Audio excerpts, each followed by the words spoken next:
Fancy Magic Learning.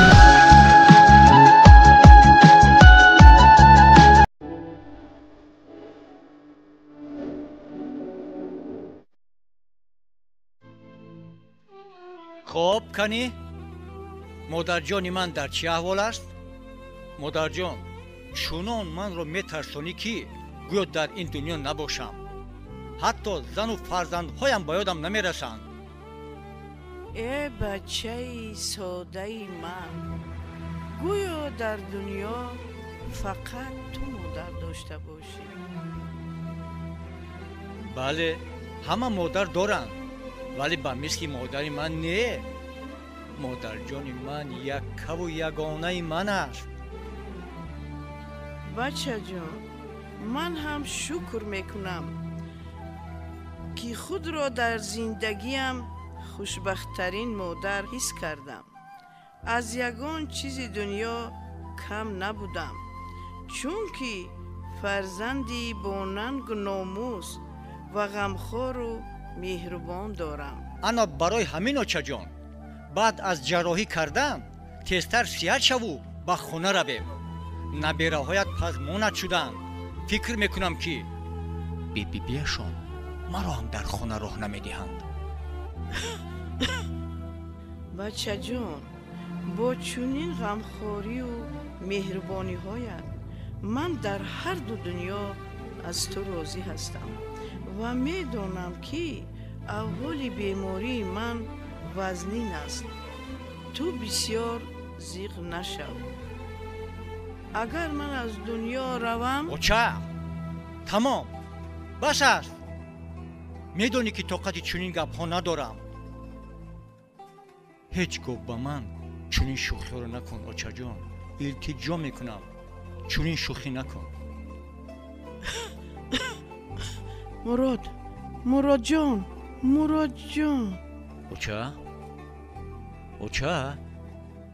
اوچه جان تیزتر رو به اتاق جراحی برید. تیز زود باشد.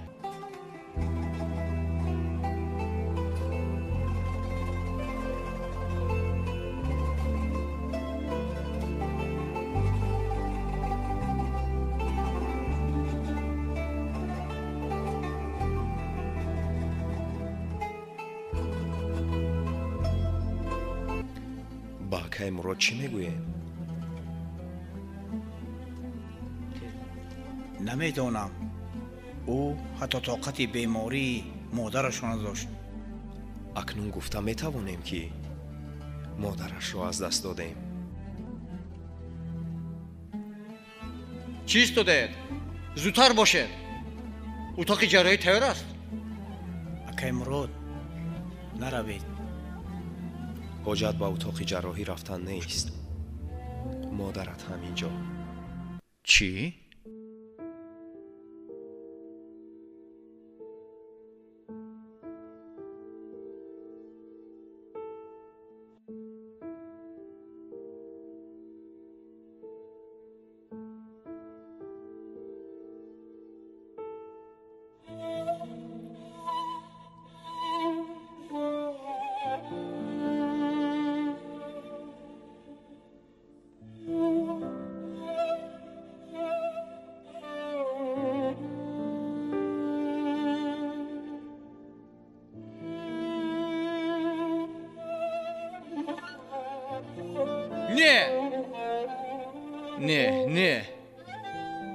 نه آخر. تو چیکار کردی اوچا؟ چیکار کردی؟ حتی مرا هم انتظار نشدی؟ چی؟ با همین تمام؟ همش تمام؟ در هر دو دنیا از پسرش راضی بوده است. آیا رضایتی من با تو فرق نداشت؟ از خوراک‌های با مزه و نان‌های داده از سر نشدم. این با تو فرق نداشت. از مهربانی‌های و از آغوش گرم و نرمت سر نشدم. آیا با تو فرق نداشت؟ هر سحر وقتی با کار رفتنم دعا میدادی. اکنون از کی دعا گرفته روم؟ این با تو فرق نداره. دوچه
مراد جان بیا بچم. لباسات پوش وقتی مکتب روید شد. بچه جان آمدم. لباست را پوشو به مکتب رو بچم. خوانده انسان خوب و باسواد شو. بچه جان وقت من کلان شدم دکتر میشوم. اگر تو کسل شوی من خودم تو را طبابت نکنم. آه صدقه بچه دخترم شومه. رو اکنون به مکتب دیر نمانی.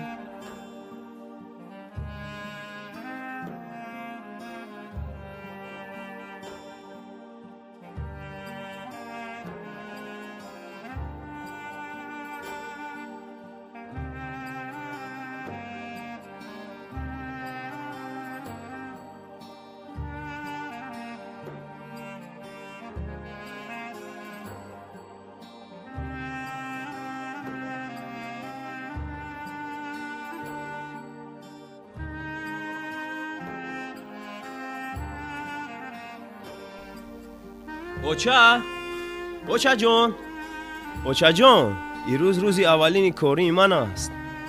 میخواهم که در اولین روزی کاریم لباس کاریم را آچه جانم پوشاند. بچه جان شیرین من الکی لباس کاری پسرم را آماده کردم. بین در پیش برات چی دوختم؟ طبیب مراد جان. اوه آچه جانی شیرین و مهربانی من، هیچگاه بیمار نشوی. گفته بودم که خودم تو را طبابت میکنم.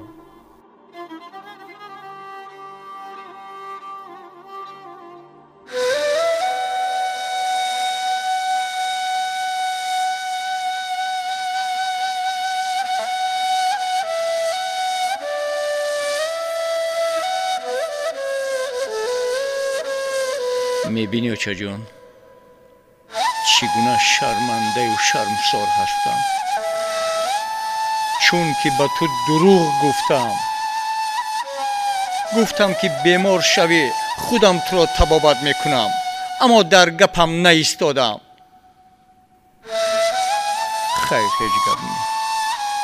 هیچ گپ نی. مین بعد همه مادری تاجیک را مادر گفته و خدمتشان را به جا می آورم،